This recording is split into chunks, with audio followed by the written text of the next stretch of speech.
with Tao. Nirvana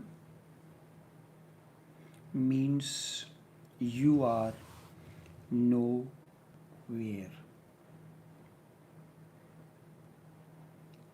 You light a candle, there is light. Candle is lit, its illumination is all around in the room. Illumination is all around in the room. Then you blow out the candle. You blow out the candle, where has the illumination gone? Has it gone out of the doors, through the walls, or gone to heaven or hell? You have been served this holy cow dung on a silver platter. Constantly you are being served. It has dissolved in the thin air. You would have seen the magician comes and does something, and the person disappears. Where has he gone? That is a trick. But in this case, the candle that was lit a moment before is blown out. Its flame has dissolved in the thin air that is in the atmosphere. In the atmosphere that is within the room. Buddha said, if you ask him, when he was asked, where would you be after you enter into Mahaparinirvana? He said, where will I be? Where will I be? Just as the candle was there, you had the eyes to see the illumination of the candle, its flame. The moment you have blown it out, it has become invisible to you. You have no way to connect it. In deep sleep, are you aware of your body? No. You are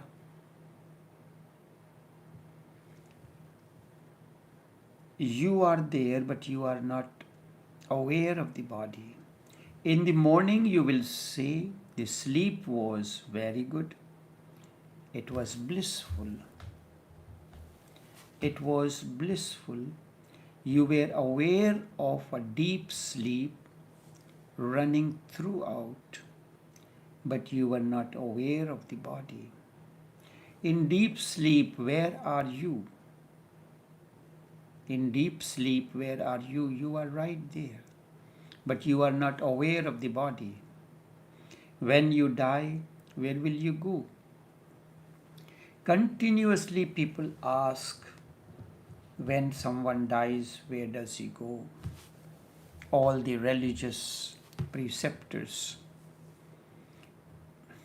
serve you holy cow dung on a silver platter. Some says, gone to heaven or hell, or here or there, or the realm of Krishna or Shiva or this and that. But the question is absurd, foolish. This absurd question has to be handled in the same way. Where will you go? If you are intelligent enough, you can respond to it. Otherwise, you will continue to serve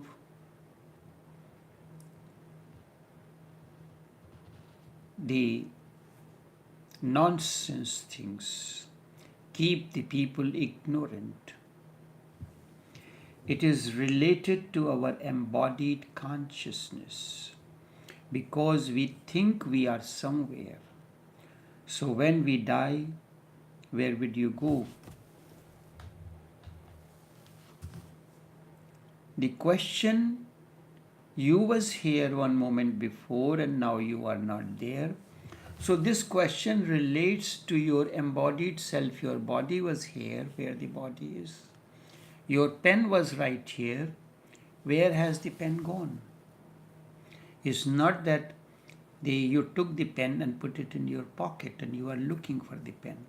So when someone dies, it is not like that. When you die, you are not somewhere that is all.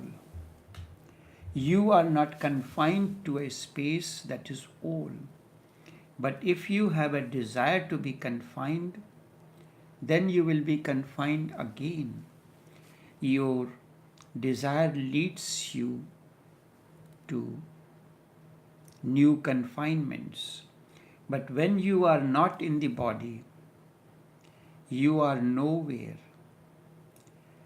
And when you are nowhere, not nowhere means not any specific place. Instead, you are everywhere. This depends on which word appeals to you. If you ask Buddha, he will use the word nowhere. If you ask Buddha, he will say you are nowhere. That is why he chooses the word Nirvana. Nirvana means you are nowhere. Just like a candle is lit, its flame is visible to you through its illumination, and you blow out the candle. Where has the candle gone? The flame which has gone out. After death, you are no more embodied. The flame that was creating the illumination is embodied. How can you say where the flame is then? He will say nowhere. The flame has simply ceased to be. Buddha used the negative term nowhere. That is why he used the word Nirvana. And Shankar gave the Nirvana Shatkam or Atma Shatkam. And he negates, I am this, I am not this, I am not this, I am not that. But what it is, he does not say. Flame is not in the room, flame is not this, flame not that. What it is, you decide. Shiva chooses the positive term, he says everywhere. Both terms mean the same. If you are everywhere, you cannot be somewhere. You are everywhere. The house is built by you. The entire deco, all the rooms and everything. Your spirit, your energy field is not confined to any room, although you occupy one room as your bedroom.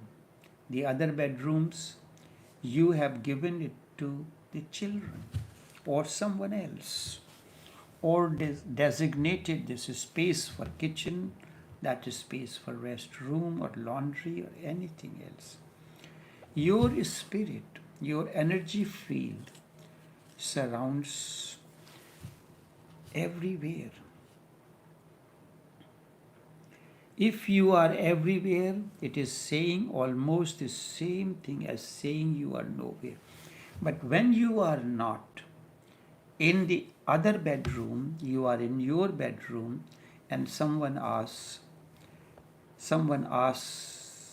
your children, your room is really nice, the painting and everything. He will simply say, my dad did it. So the spirit of that is there. But in the body we are attached. And we feel that we are confined. This confinement is a mental act, a mental process. It is your own doing.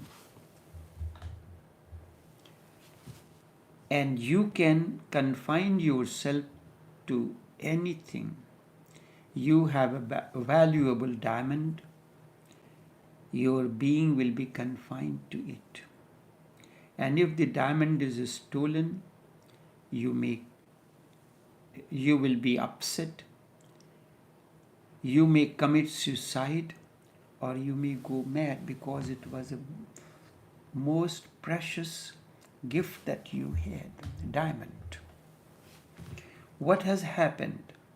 There are so many persons without a diamond, and no one is committing suicide. No one is feeling any difficulty without a diamond. But what has happened to you? What has happened to you? Once you were without the diamond, there was no problem. Was there any problem? Now you are again without a diamond. But there is a problem. And who created this problem?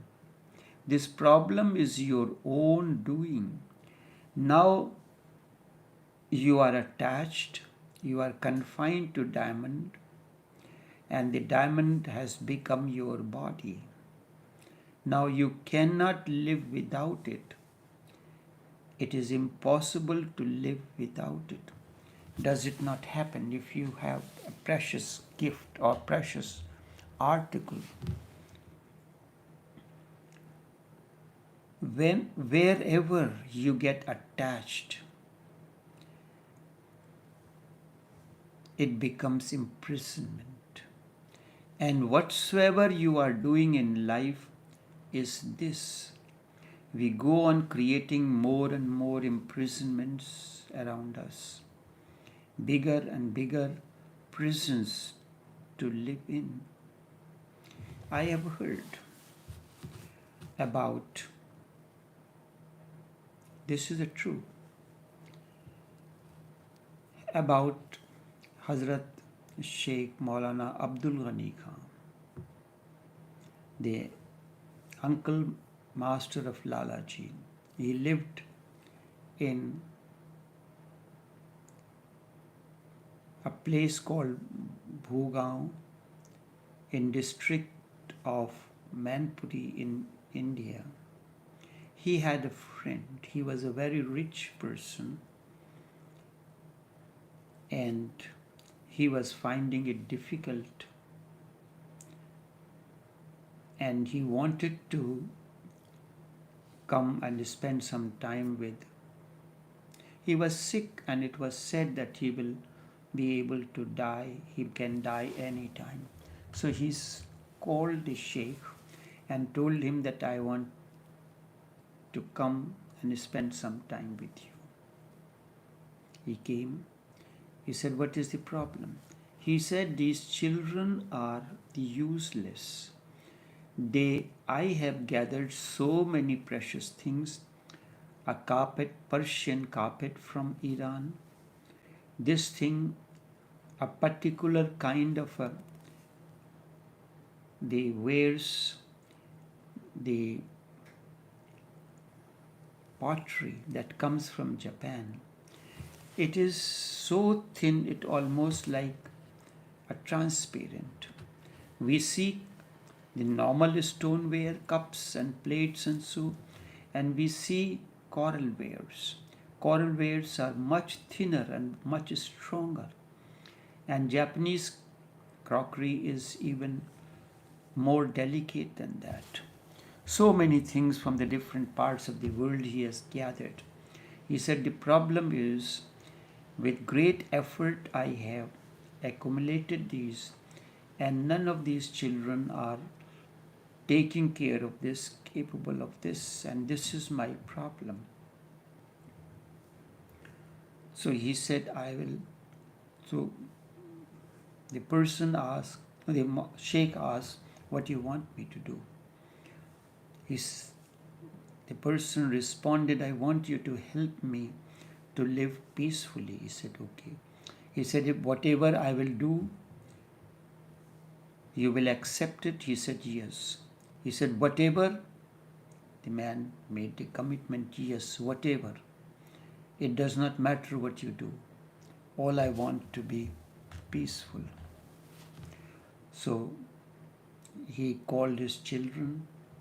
They all came and gave them different things to different. The elder son, you take this Persian carpet, you take this car, you take this, you take that one. And as the sheikh was distributing these things among his children, the person was getting, you are taking away all my precious things and I know these people will not take care of it. And that. So sheikh will immediately remind him that you had told me, you have consented that you will not interfere in whatever I am doing. Thus, everything that the man possessed and that has become his confinement, imprisonment, has been given away, shared. So, after that, he asked the person, how do you feel? He said, what is the point of living now when I don't have any of those things? You have given away everything. And thereafter he lived for quite some time, but in complete detachment. So when you get attached to something, you create an imprisonment. You look at the things that you have. I have a car. You too have a car. The car is used for convenience to transport me from one place to another. It has to be in working condition so that it does not shut down or give any problem. It has to be kept in order, just as you dress yourself to go to work, you take care of the things which is very important, and nothing is wrong in that. You would have bought many cars before, many vehicles, and when you gave up for something new, you had many relationships. You will remember these will maybe in the part of your memory, but you are not attached to them. This is easy. We create out of our own ignorance attachments, and whatsoever you are doing in life is this. We go on creating more and more new imprisonments, bigger and bigger for us. Then we go on decorating those prisons so that they look like a home. And then we forget completely that they are prisons. When it is said, toss your attachment with the body, it is not only the body, anything to which you are connected, you get attached to, that you have to toss. With this, a realization happens that I am everywhere. You have an oceanic feeling. Your consciousness exists without any location. You are not in the restroom. You are not in the living room. You are not living there. You have created it for certain function. Your consciousness exists without being anywhere. You become just like a sky that envelops all. Everything is in you. The whole responsibility of maintaining and taking care of the house is yours. But you don't need all these rooms, so you have created it for a specific purpose. Your consciousness has expanded to infinite possibility, and then it says that one who is everywhere is joyous. First, you toss your attachment to the body and all that creates confinement for you, attachment for you, And then you are everywhere. You are not confined. You are happy with your house. The way you have planned it, you have it. Everyone, your children and whosoever are there, they have their own rooms, and you are everywhere. And there is a joy.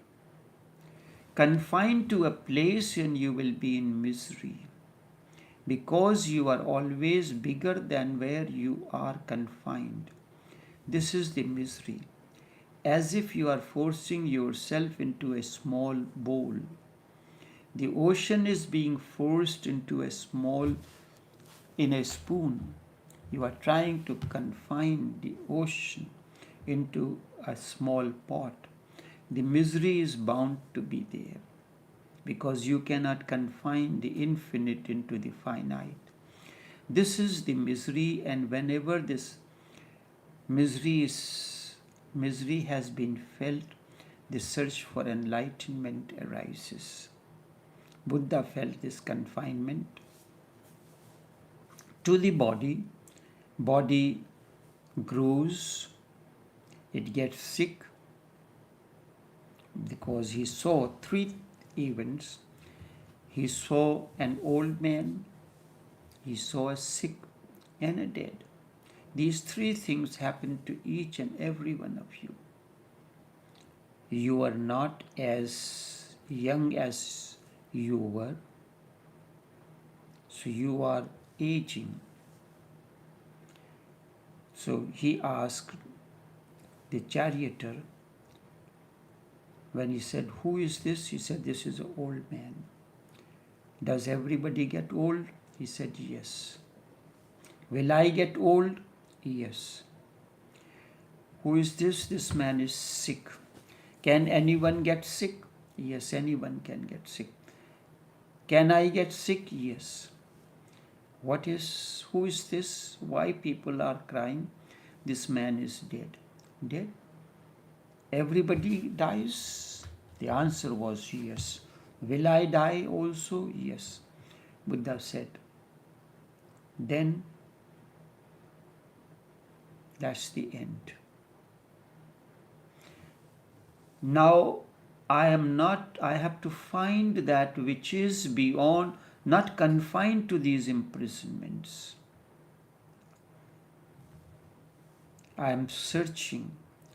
When you are aware of the confinements, the imprisonments that you have created around you, the body that gets sick, that gets old, and that dies. This has been the cause of misery and suffering.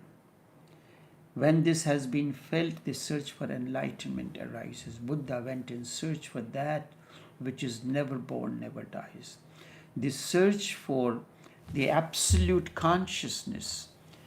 Brahma means the infinite one. Brahma means that which is infinite, ever expanding consciousness. The search for liberation, the search for freedom. In a limited body, you cannot be free. Somewhere you will be a slave. Nowhere and everywhere you can be free. If you are restricted within your own house, that you cannot enter this room or that room, you are miserable. Look at the human mind. Whatsoever the direction, it is always for freedom, searching for freedom. It may be political freedom, it may be economic freedom, it may be psychological freedom, it may be religious freedom, whatsoever direction, but the human mind is always groping for, searching for freedom. Groping means, I use the word groping, means searching out of ignorance and darkness. Searching for a black cat in a dark room. That's what the groping is. You are groping for freedom within the confines of human mind. Freedom seems to be the deepest need for everyone. Wherever human mind finds any barrier, any slavery, any limitation, it fights against it. The whole human history is a fight for freedom. Dimensions may be different. A Karl Marx, a Lenin, they are fighting for economic freedom. A Gandhi, a Lincoln, they are fighting for political freedom because someone is slave. And there are thousands and thousands of slaveries, and the fight goes on and on. And one thing is certain, that somewhere deep down, man is searching continuously for more and more freedom. All the religions says, you can be politically free, but the struggle will not cease. You can be economically, if you have a good job and a good source of income, are you satisfied in life? No. Only one type of slavery will be there no more, the economic slavery. Because of that there were hardships. That is removed. Only one type of slavery will be no more, but other types of slaveries are there. And when you are politically free, you become aware of the other slaveries. Do you think there is a struggle in the West for black and white, the apartheid? Has apartheid, now Nelson Mandela in South Africa fought for it, and the apartheid is removed. Has the freedom restored completely? Apartheid was removed, but not the economic freedom, not other freedoms. And when you are politically free, then you become aware of the other slaveries. Economic slaveries can cease, but then you become aware of other slaveries, sexual slaveries, psychological slaveries. This struggle cannot cease unless you begin to feel and know that you are everywhere. The moment you feel you are everywhere, freedom is attained. It is just like the candle that was lit this moment. Candle was lit this moment. Its illumination was throughout the entire, spread in the entire space, and you blow it out. With a blow, the flame is no more. Where has it gone? The doors were closed, windows were closed. Where has it gone? It has just disappeared in the thin air. The moment you feel, and it is now everywhere. This freedom is not political. This freedom is not economical or psychological. This freedom is existential freedom. And enlightenment is existential freedom. This freedom is total, the absolute freedom. That is why we have called it liberation, moksha, total freedom. And we use the word enlightenment is total freedom. I am in the body, but body is not in me. Body will undergo change. It will age. It will undergo all that it has to go through. But it is not a disturbance. And then and only then you can be joyous. There are people who are economically prosperous, politically high status, or sexually, but are they really happy? Introspect. Only a Buddha is happy. He is joyous. And then only can you be joyous. Joy or bliss is possible only when you have attained to total freedom. Total freedom. And that total freedom is enlightenment. And enlightenment is awakening. You have awakened. You are awakened to the confinements that you have created around you. Attachment to your body, attachment to economics, financial resources, attachment of all different kinds.